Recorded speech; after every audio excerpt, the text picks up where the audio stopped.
Halo semua, Assalamualaikum warahmatullahi wabarakatuh. Kita di sini akan kembali membahas tutorial seputar bagaimana caranya untuk mencari sebuah referensi landasan teori menggunakan aplikasi ChatGPT. Dan tentunya ini sudah banyak sekali ya referensi-referensi yang sudah diberikan oleh salah satu AI ini, dan pastinya nanti bisa membantu teman-teman untuk mengerjakan skripsi ataupun tugas akhir kalian. Tapi sekedar disclaimer dulu pada teman-teman semua, bagi kalian yang mungkin ya nanti langsung kopas, langsung kalian pastekan di skripsi kalian, itu saya sangat melarang sekali ya, karena di sini saya hanya memberikan referensi saja supaya nantinya kalian bisa berkembang menggunakan referensi ini. Oke, langsung saja di sini teman-teman saya akan coba pandu bagaimana caranya untuk menggunakan aplikasi ChatGPT ya.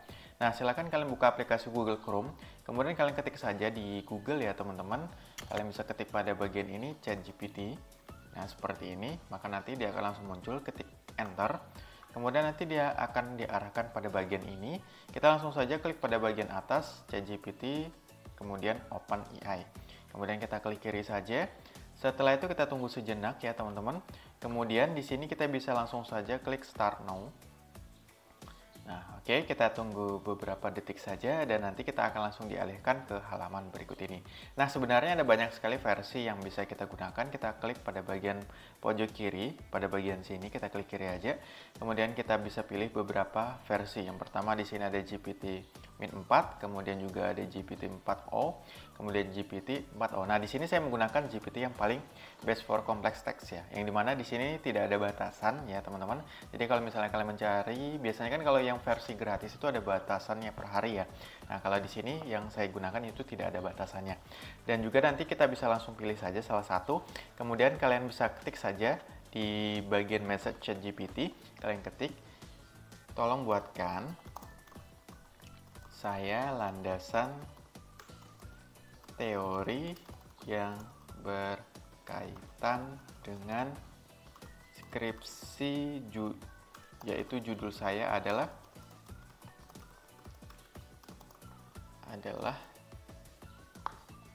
aplikasi sistem informasi geografis ya. Nah, setelah itu kita bisa langsung klik enter ya teman-teman. Nah, kita tunggu beberapa saat.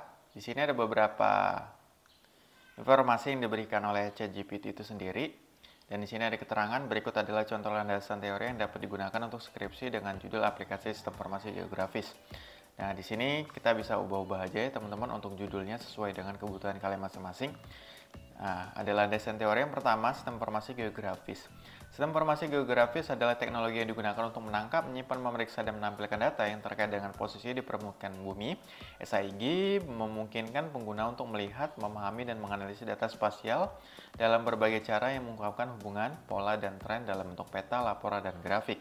Teknologi ini mengintegrasikan data berbasis peta dengan informasi berbasis database untuk memberikan pemahaman yang lebih mendalam tentang suatu wilayah atau fenomena.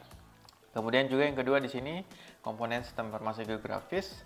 Sistem informasi geografis terdiri dari beberapa komponen utama, yaitu perangkat keras, hardware. Perangkat keras adalah dalam SIG mencakup komputer, server, dan perangkat lain yang digunakan untuk memproses data geografis. Perangkat lunak software, perangkat lunak SIG mencakup aplikasi yang digunakan untuk memproses data geografis seperti ArcGIS, QGIS, atau aplikasi yang mendukung pengolahan data spasial. Kemudian juga ada data geografis. Data geografis merupakan inti dari SIG. Data ini mencakup informasi tentang lokasi geografis serta atribut yang terkait dengan lokasi tersebut. Manusia, brainware, penggunaan SIG yang memiliki pengetahuan tentang teknologi ini serta kemampuan untuk mengoperasikan perangkat lunak dan memahami serta menganalisis data yang dihasilkan. Kemudian metode digunakan dalam SIG mencakup berbagai teknik untuk pengumpulan, analisis, dan penyajian data geografis. Nah, di sini kita bisa sama-sama baca sampai yang terakhir ya. Di sini ada tantangan dan peluang dalam pengembangan aplikasi SIG. Kemudian juga di sini ada keterangan landasan teori ini dapat disesuaikan dan diperluas sesuai dengan fokus penelitian dan konteks aplikasi SIG yang akan dibahas dalam skripsi Anda. Nah, di sini merupakan contoh dari jurusan sistem informasi ya teman-teman. Nah, kalau misalnya kita pengen ubah, kita klik tanda pensil aja di sini, kita klik edit message. Kemudian judul saya adalah misalnya matematika terapan ya. Terapan. Nah, misalnya seperti ini juga bisa. Kemudian kalian klik send, nanti dia akan merubah ya untuk informasinya. Nah, di sini dia sudah memberikan informasi. Kita tunggu saja beberapa detik ya teman-teman, sampai ini berhenti ya, sampai muncul tanda panah. Nah, di sini kan masih proses. Nah, ini sampai muncul tanda panah artinya sudah selesai. Oke, di sini ada keterangan berikut ini adalah landasan teori untuk skripsi dengan judul Aplikasi Matematika Terapan. Landasan teori, pengertian matematika terapan. Kemudian matematika terapan adalah cabang matematika yang berfokus pada penggunaan konsep dan teknik matematika untuk memecahkan di berbagai bidang ilmu pengetahuan, teknologi, dan industri. Berbeda dengan matematika murni yang lebih menekankan pada pengembangan teori dan konsep abstrak. Matematika terapan lebih berorientasi pada aplikasi praktis. Menurut Klein 1977, matematika terapan dapat digunakan untuk menganalisis dan menyelesaikan masalah dalam bidang fisika, biologi, ekonomi, teknik, dan ilmu komputer. Nah, ini landasan teori dari jurusan matematika terapan. Kalau misalnya jurusan sosial, judul saya adalah keberagaman masyarakat berbudaya. Ini contohnya ya teman-teman. Kita klik send aja. Kita tunggu beberapa saat. Nah, berikut ini adalah contoh landasan teori untuk skripsi dengan judul keberagaman masyarakat berbudaya. Nah, di landasan teori, keberagaman masyarakat adalah sebuah fenomena yang mencakup berbagai aspek kehidupan sosial, termasuk dalam hal budaya, agama, etnis, bahasa, dan kebiasaan sehari-hari. Dalam kajian ini, keberagaman dapat dilihat berbagai bentuk. Pluralisme yang mencerminkan dinamika interaksi sosial dalam suatu komunitas. Masyarakat berbudaya merupakan kelompok individu yang memegang nilai, norma, dan tradisi tertentu yang membentuk identitas budaya mereka. Kemudian juga di sini ada keberagaman budaya. Keberagaman budaya adalah kekayaan yang dimiliki oleh suatu masyarakat yang terdiri dari berbagai latar belakang budaya.